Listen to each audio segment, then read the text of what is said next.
आप सभी को मेरा नमस्कार और आप सब यहाँ मेरी बात सुनने के लिए यहाँ आए।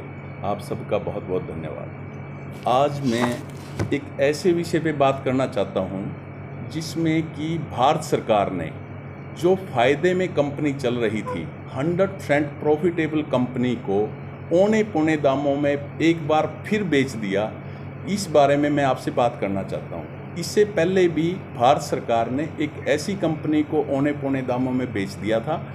जनता ने और उस कंपनी के कर्मचारियों ने आवाज़ उठाई थी, मैंने भी प्रेस कॉन्फ्रेंस की थी, तो सरकार ने मजबूरन उसको वापस लेना पड़ा था फैसला। और इसीलिए इस मुद्दे को मैं आपके सामने आपके माध्यम से उठाना चाहता हूँ कि ये सारी जो धांधलेबाजी है सरकार की, भारत सरकार की, वो जनता के सामने उजागर हो। इस बार कौन सी कंपनी है? इस बार एक भारत सरकार पवन हंस प्राइवेट लिमिटेड एक कंपनी है जिसके 100% शेयर जो हैं वो सरकारी हैं और उसमें 51% हिस्सा पवन हंस का है, 49% हिस्सा ONGC कंपनी का है। और 51% हिस्सा जो है भारत सरकार एक ऐसी कंपनी को बेच रही है जिसका कि कोई अनुभव उस फील्ड में नहीं है। ये पवन हंस प्राइवेट लिमिटेड जो है कंपनी, इसका काम है हेलीकॉप्टर जो है उसकी सर्विस प्रोवाइड करती है। और भारत में क्या, दक्षिण एशिया में सबसे बड़ी कंपनी है जो हेलीकॉप्टर के उसमें सर्विसेज देती है, जो कि बद्रीनाथ, जो हमारे वैष्णो देवी माता जी, केदारनाथ, यहाँ पर भी, और BSF भी, सरकारी एजेंसी जो हैं, सरकारी हमारी जो चाहे BSF है, चाहे और सिक्योरिटीज फोर्सेज है, उनको भी सर्विस प्रोवाइड करती है। और इसका जो है एक्सपीरियंस, इस कंपनी का 40 साल से ये कंपनी चल रही है। और अब से पहले, जब से गवर्नमेंट ने इसको बेचने का फैसला किया, उससे पहले ये पिछले जो है 40 साल से फायदे में रही, कभी भी ये घाटे में ये कंपनी नहीं रही। आपको लगेगा कि ये डिस्ट्रिक्ट लेवल की बात है, मैं कहता हूं कि पूरे हिंदुस्तान के लेवल की बात है। आप इसको छोटे लेवल पे मत समझना, बहुत बड़ा स्कैम भारत सरकार करने जा रही है। भारद्वाज जी, ये मुद्दा आपके दिमाग में कैसे अचानक आया जबकि और किसी भी नेता ने ये मामला नहीं उठाया? देखिए, ऐसा नहीं है। कांग्रेस पार्टी के प्रवक्ता ने जो है प्रोफेसर वल्लभ पटेल, उन्होंने ये मुद्दा पहले भी उठाया है।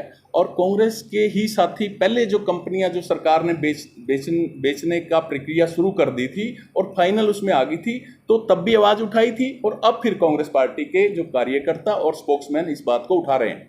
क्या मानते हैं सर आप, क्यों बेच रही है और किसको बेच रही है? अपने जो है, सभी जानते हैं कि ये पार्टी, भारतीय जनता पार्टी, अपने कुछ एक लोगों को फायदा पहुंचाने की नीयत से उनको बेच रही है। और भारत सरकार को जो है उनको लॉस दिखा के, लास्ट में जब इनको बेचना होता है उस साल इसको फाइनेंशियल लॉस में दिखाएंगे और फिर उसको बेच देंगे।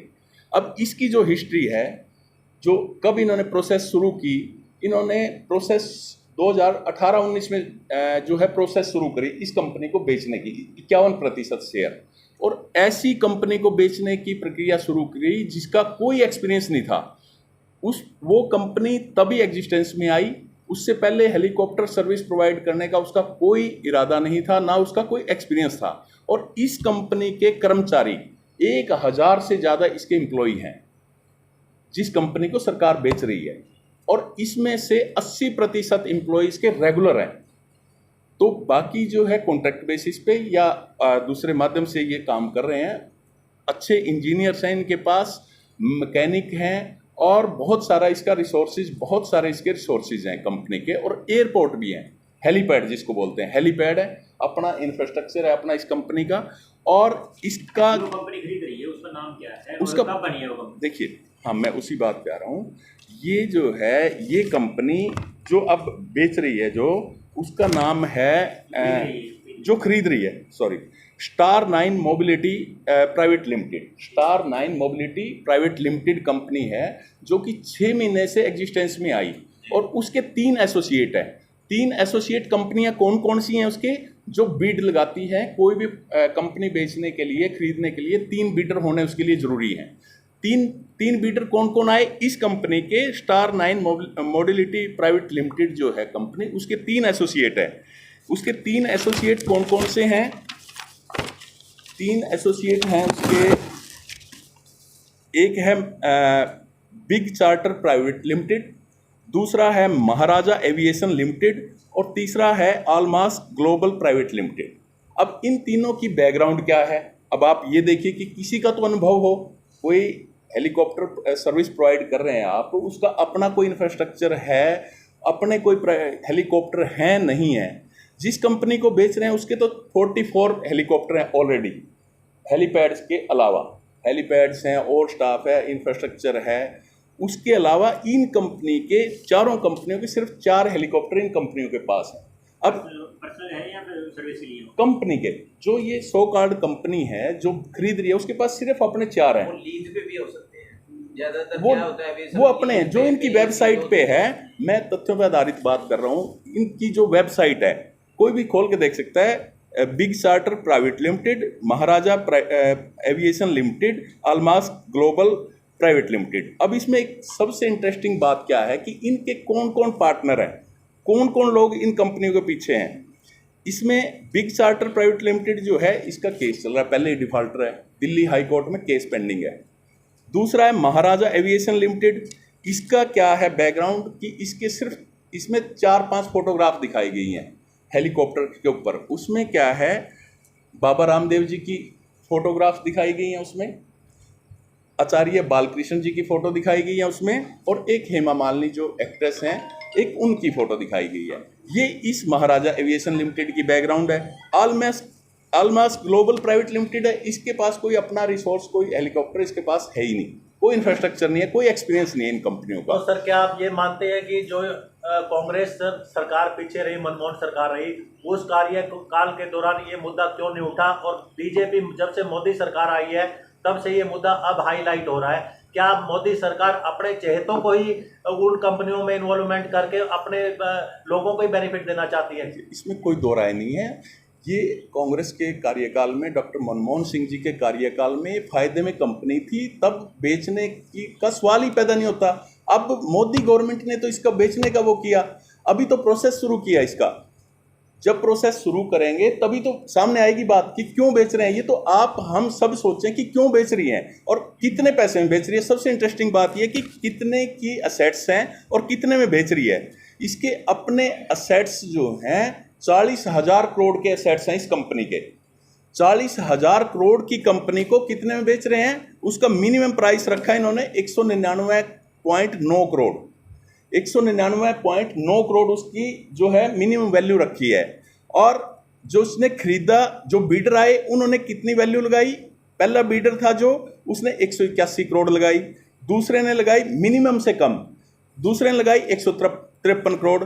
और जो जिसने परचेज की, जो उसने 211 करोड़ रुपए, सिर्फ 11 करोड़ रुपए के फायदे में 40,000 करोड़ की कंपनी को बेच दिया। सर आपने ये बताया कि ये कंपनी ऑलरेडी प्रॉफिट कमा रही थी, लेकिन इस बार लॉस दिखा करके एक मोनोपोली बनाई गई मोदी सरकार द्वारा कि कंपनी को सेल किया जाए। अगर प्रॉफिट नहीं दिखाएंगे तो वो फिर सेल होगी। जी जी। तो इस लेवल पे क्या आप मानते हैं कि इसमें जो डायरेक्टली इन्वॉल्वमेंट है वो मोदी सरकार की ही कोई नीति सामने नजर आ रही है? इसमें कोई दो राय नहीं है। भारत सरकार एक तरफ बात करती है डिसइन्वेस्टमेंट की। डिसइन्वेस्टमेंट इस तरीके से नहीं होता कि किसी कंपनी को जो 40 साल से फायदे में कंपनी चल रही है और उसको आप फाइनेंशियल ईयर में उसमें लॉस में दिखाकर उसको सेल कर दो।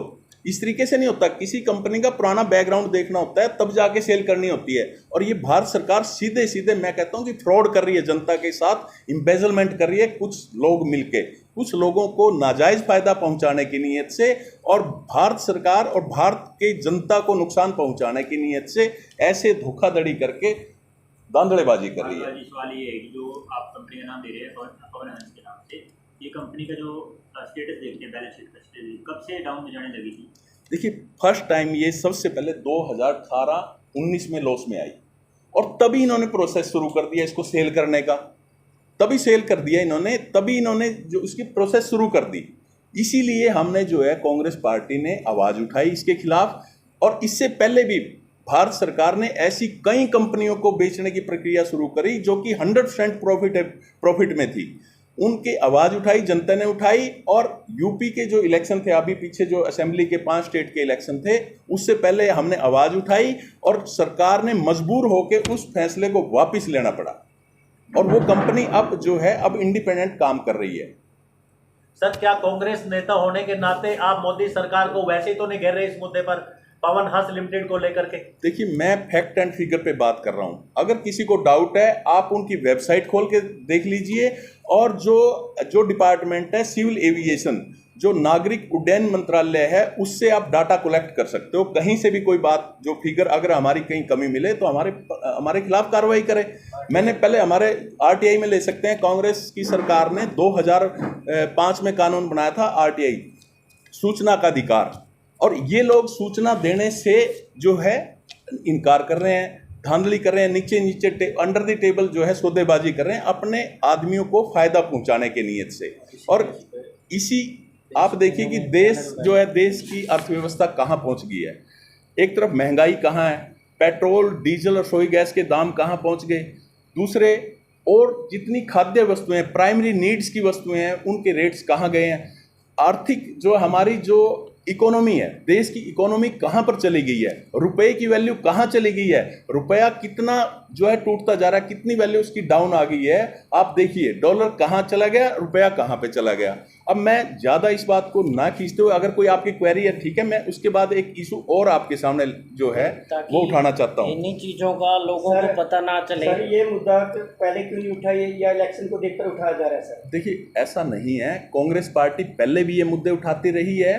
कांग्रेस के स्पोक्समैन ने पहले भी ये मुद्दा उठाया था। और आज हम आप इस बात को आपके सामने, ताकि जनता के सामने आप लेके आ सकें, इसलिए जो है मुद्दा लेके आए। अकेला यही मुद्दा नहीं है भारद्वाज साहब, ऐसे बहुत सारे मुद्दे हैं। आपसे भी रिलेटेड एक मुद्दा है कि सरकार जो है वो नहीं चाहती कि आम लोगों की बात जनता के बीच में फैले, या कोई ऐसी चीज़ें, ऐसी जानकारियां जनता को पता चले। उसी का ही एक आपके सामने उदाहरण है कि हमारे ज़िले के मुखिया ने बड़ा ही शर्मनाक कहूँगा मैं तो एक बयान दिया है, कैथल के डीसी ने। जी बिल्कुल। तो उसके बारे में भी अभी भारद्वाज साहब आपको डिटेल में बताएंगे। और मेरे ख्याल से मैं भी मीडिया पर्सन रहा हूँ। ये हमारी एक कौम है, जैसा कि मैं अक्सर बोलता हूँ, हम लोगों की आवाज़ पहुँचाते हैं, हम दहलीज तक लेके जाते हैं। और उसमें जितना नुकसान विपक्ष को है, उसमें पक्ष को भी उतना ही नुकसान है। सरकार की नीतियाँ जो हैं वो जनता तक कैसे पहुँचेंगी? इसका मतलब सरकार की नीतियाँ ही नहीं है, सरकार ऐसा चाहती ही नहीं कि जनता को पता चले कि हम क्या कर रहे हैं। अभी भारद्वाज जी डिटेल में आपको बताएंगे। देखिए, इस विषय पे जो इशू अभी ये उठाया, ये मुद्दा जो है अभी आपके सामने नया है। कुछ हमारे साथी इस बात को जानते होंगे कि कैथल के एडमिनिस्ट्रेशन ने 2020 में भी सोशल मीडिया को बैन किया था, जबकि तब भी उनका फैसला ये आर्बिट्रेरी था और अनकॉन्स्टिट्यूशनल था। अब भी ये फैसला असंवैधानिक है और आर्बिट्रेरी है। आर्बिट्रेरी और अनकॉन्स्टिट्यूशनल किस तरीके से है? वो जो है कि कोई भी व्यक्ति, कोई भी एडमिनिस्ट्रेटर, कोई भी डिप्टी कमिश्नर, कोई भी पॉलिटिकल लीडर किसी की बात को नहीं दबा सकता। ये डायरेक्ट मैं कहता हूँ कि जो संविधान में जो प्रोविजंस दिए गए हैं उनकी उल्लंघना है। साफ तौर पे भारतीय संविधान के प्रावधानों की उल्लंघना जो है की गई है। मैं कहता हूँ कि एडमिनिस्ट्रेशन, चाहे डीएम है, चाहे और कोई एडमिनिस्ट्रेशन के ऑफिसर हैं या सरकार के कोई नुमाइंदे हैं, वो अपने फेल्योर को दबाने के लिए, अपनी जो है कमियों को दबाने के लिए कि जनता के सामने ना आए, जनता के मुद्दे हम जो है ना उठाए जाएं और प्रशासन की धांधली को रोका जाए, इस तरीके से ऐसे सोशल मीडिया चैनल्स को इस वजह से जो है रोका जा, गलत तरीके से और गैर कानूनी तरीके से रोका जा रहा है। मैं इसको एक तरह से अनडिक्लेयर इमरजेंसी कहता हूं कि डिप्टी कमिश्नर ने कैथल जिला में एक तरह से अनडिक्लेयर्ड जो है इमरजेंसी घोषित की है, जो कि टोटली अनकॉन्स्टिट्यूशनल है, गैर जो है संवैधानिक है, और मैं इसकी निंदा करता हूं। भारद्वाज जी, क्या सोशल मीडिया को सुप्रीम कोर्ट ने भी एक्सेप्ट नहीं किया है? देखिए, ऑनरेबल सुप्रीम कोर्ट ने जो है सोशल मीडिया के खिलाफ एक शब्द भी आज तक नहीं कहा, एक शब्द भी। उन्होंने कहा है कि मर्यादा में रहकर आपत्तिजनक ना हो, कोई ऑब्जेक्शनेबल, कोई स्टेट के खिलाफ कोई ऐसी सामग्री ना डालें भड़काऊ, उसके ऊपर चेक रखने के लिए जरूर कहा है। सोशल मीडिया के चैनल को किसी को बैन नहीं किया गया। अगर इनको कोई बैन ही करना है तो उसके लिए कुछ प्रोविजंस हैं। किन को बैन कर सकते हैं, डिप्टी कमिश्नर को ये भी समझना चाहिए। किन को नहीं किया जा सकता, ये भी एक सोचने की बात है। क्या प्रोविजंस जो है हरियाणा सरकार लेके आई है। 2020 में चीफ मिनिस्टर खट्टर साहब ने कहा था कि सोशल मीडिया के लिए मैं एक अलग से प्रोविजंस बनाऊंगा। उन्होंने कहा था 48 घंटे बना दूंगा। 2 साल होने को है, आज तक कोई ऐसा प्रोविजन जो है खट्टर सरकार ने नहीं सोशल मीडिया के लिए बनाया। अगर इन्होंने कोई बनाना ही था, बैन ही करना था, तो पहले प्रोविजंस बनाए और फिर बैन करे। बैन करे, किन को करे, ये भी देखने वाली बात है। जो रजिस्ट्रार न्यूज़पेपर ऑफ इंडिया है, जो हमारे ये हमारा मंत्रालय ब्रॉडकास्टिंग मंत्रालय है, उसमें कुछ प्रोविजंस हैं। अगर कुछ ऑब्जेक्शनेबल है तो उनको बैन किया जा सकता है, ना कि सोशल मीडिया को, जो हमारी जनता की आवाज़ को उठा रहे हैं। मैं कहता हूं कि ये सोशल मीडिया सिर्फ आपकी आवाज़ को दबाने की कोशिश नहीं है, मैं कहता हूं कि जनरल पब्लिक की आवाज़ को दबाने की कोशिश है, जिससे कि एक पूरे जो है प्रदेश में, जिले में, और एक बहुत बड़ा एक जो इसके खिलाफ जो है जनता में रोष है और लोग सड़कों पर आने पे उतारू हैं इस बात के लिए। बात ये है कि सरकार का भी तो कुछ भी नहीं है, लेकिन क्या डीसी साहब जिस प्रकार से ले रहे हैं कि मैंने अपना फैसला लिया, आपने जो करना करो। देखिए, मैं पहले भी कह चुका हूँ कि ये इनका आर्बिट्रेरी फैसला है। ऐसा कोई प्रोविजंस डिप्टी कमिश्नर दिखा दें कि किस प्रोविजन के तहत उन्होंने बैन किया है। आप बताएं कि कोई प्रोविजंस उन्होंने बताया क्या आपको? कोई कहाँ पे लिखा है, कोई बताएं हमें। सर, क्या एक IAS ऑफिसर इस तरह की स्टेटमेंट दे सकता है जो कि जनता की आवाज को दबाने के? इस तरह के आदेश पारित कर वो लागू हो सकते हैं बिना लिखित के? क्या IAS जो ऑफिसर इस तरह कर, क्या उनको राइट है? आप खुद एडवोकेट हैं, जानकारी। देखिए, मैं इस बारे में मोहन जी, ये जिस तरीके से DM साहब ने कहा, इलीगल ऑर्डर है उनका, ऐसा ऑर्डर वो पास नहीं कर सकते। दूसरी बात, हाँ, कुछ नियम हैं, कुछ कायदे कानून होते हैं, कुछ प्रोटोकॉल्स हैं, वो पत्रकारों के लिए भी है, एडवोकेट्स के लिए भी है, ऑफिसर्स के लिए भी है, कोई भी ब्यूरोक्रेट है, पॉलिटिकल लीडर्स है, सभी के लिए कुछ कोड ऑफ कंडक्ट है, एथिक्स हैं, बात करने के, सीनियर जूनियर का कुछ मर्यादा भी होती है। उनको छोड़कर और डिप्टी कमिश्नर कोई जो है ना, ऐसा कोई प्रावधान या कोई बैन नहीं कर सकते, किसी को नहीं कर सकते। डेमोक्रेसी है ये लोकतंत्र में इस तरीके के ये तुगलकी फैसले कहूँगा मैं कि DM साहब को, वो IAS ऑफिसर हैं, इस तरीके का फैसला उनको नहीं लेना चाहिए था। अगर लेना भी है तो प्रावधान दिखाएं हमें। सर, क्या ये तालिबानी जो आदेश नहीं है?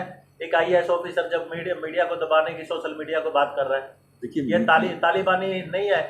देखिए, सभी समझते हैं कि किसी को जो है आवाज़, जो सोशल मीडिया की, जो जनता की आवाज़ उठा रहे हैं, उनको बैन कर रहे हो आप, उनको जो है किस क्राइटेरिया, मैं तो मानता हूँ बहुत दुर्भाग्यपूर्ण उनकी बात है। कांग्रेस पार्टी जो है मुख्य विपक्षी दल है, और कांग्रेस पार्टी किसी भी प्रवक्ता का या किसी भी नेता का बड़े कोई बयान नहीं आया है। देखिए, अभी तो मेरे ख्याल से अभी 1 दिन पहले ही फैसला आया, हमारी जानकारी में भी कल आया ये बात, और मैं नहीं समझता कि कोई इसको अप्रिशिएट करेगा। मतलब नॉर्मली ये है कि हम आपके साथ हैं, किसी भी तरह से लीगली कोई हेल्प आपको चाहिए है, भारद्वाज साहब की टीम में हैं हम। और सर ने भी कह रखा है कि नॉर्मली कोई भी मीडिया पर्सन किसी भी तरह की कोई हेल्प आपको चाहिए है, और बीइंग ह्यूमन तो हम आपके साथ है ही हैं, साथ में ही लीगली किसी भी तरह की आपको ऐड की ज़रूरत है तो हम लोग आपके साथ निःशुल्क खड़े हैं। आपके माध्यम से मैं सभी उन भाइयों को कहना चाहूँगा भारद्वाज जी के तरफ से कि जो भी हमारे चैम्बर में आए या हमारे को साथ लेके जाना चाहे, हम आपके साथ खड़े हैं हमेशा। बस आपसे एक रिक्वेस्ट ज़रूर है कि हम भी जो है ना, आप सब भी प्रोटोकॉल का ध्यान ज़रूर रखें पत्रकारिता करते हुए। इतना ज़रूर है कि जो ठीक है, जो हमारे जो सीनियर लोग हैं, प्रिंट मीडिया से हैं, इलेक्ट्रॉनिक मीडिया से हैं, उसमें थोड़ा जो प्रोटोकॉल है उसका ज़रूर हमें ध्यान रखना चाहिए। अदरवाइज़ किसी की आवाज़ को कोई दबा नहीं सकता, किसी को कोई बैन कर नहीं सकता। Thank you brother.